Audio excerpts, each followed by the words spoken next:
আমার এই প্রথম এরকম একটি এক্সপেরিয়েন্স।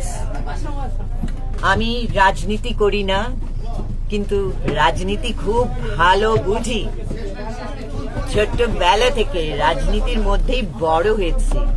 যেমন অনেকে গান গায় না, কিন্তু গান বোঝে। অনেকে লিখতে জানে না, কিন্তু সাহিত্য খুব পছন্দ করে পড়তে। ছবি আঁকতে জানে না, ছবি দেখতে। সেরকম আমিও। আমার রাজনীতির বিষয়ে আমি প্রচন্ড অ্যালার্ট। আর যেই রাজনীতি আমার দেশকে ধারণ করে, যেই রাজনীতি আমার দেশের জন্য ভালো বয়ে আনে, আমাদের মুক্তিযুদ্ধে পাওয়া দেশটি, আমাদের ভাষা আন্দোলনে পাওয়া ভাষাটি, সেই রাজনীতিকে আমি প্রচন্ড শ্রদ্ধা করি। আমার দেশকে যারা ভালোবাসবে, আমরা তাদেরকেই ভালোবাসবো, তাই না? একদম। আমাদের দেশের মানুষকে, যাদেরকে সবাই বলে সাধারণ মানুষ, না, আমরা আমাদের দেশের নাগরিক।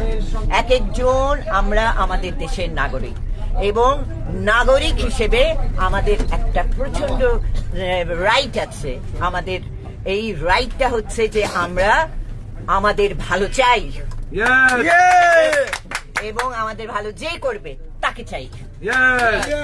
আজকে তোমাদের সাথে আমার এই যাত্রা এত তুমি করেই বলছি, কারণ তোমার আমার সন্তানের থেকেও ছোট অনেকে, আবার সন্তানের বয়সী অনেকে। হ্যাঁ, নাট্যপত্নীর না, কিন্তু সন্তানের বয়সী। তোমরা আজকে দারুণ একটা কাজ করেছো, অনেক ধন্যবাদ। শুধু আমি একটা অনুরোধ জানাবো, সবাইকে জানাবো, আমরা যারা বঙ্গবন্ধুর সৈনিক, যারা মুক্তিযুদ্ধের সৈনিক, যারা জয় বাংলার সৈনিক, আমাদের ভদ্রতা অন্য লেভেলে হতে হবে। আমার মুখের যে ভাষা, সে ভাষা তো ভাষার জন্য যুদ্ধ করে পেয়েছি আমরা।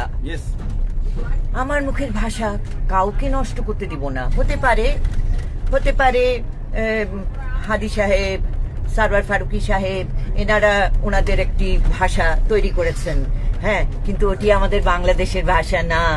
বাংলা ভাষা অশ্লীল নয়, বাংলা ভাষা দারুণ এক জায়গার। যেই ভাষায় বঙ্গবন্ধু কথা বলেছেন, যেই ভাষায় রবীন্দ্রনাথ কথা বলেছেন, যেই ভাষায় কাজী নজরুল ইসলাম কথা বলেছেন, সেই ভাষাকে আমরা সযত্নে মাথার মুকুট করে রাখবো, এবং আমাদের বাংলাদেশকেও মাথার মুকুট করে রাখবো, কাউকে নিতে দেব না। জয় বঙ্গবন্ধু।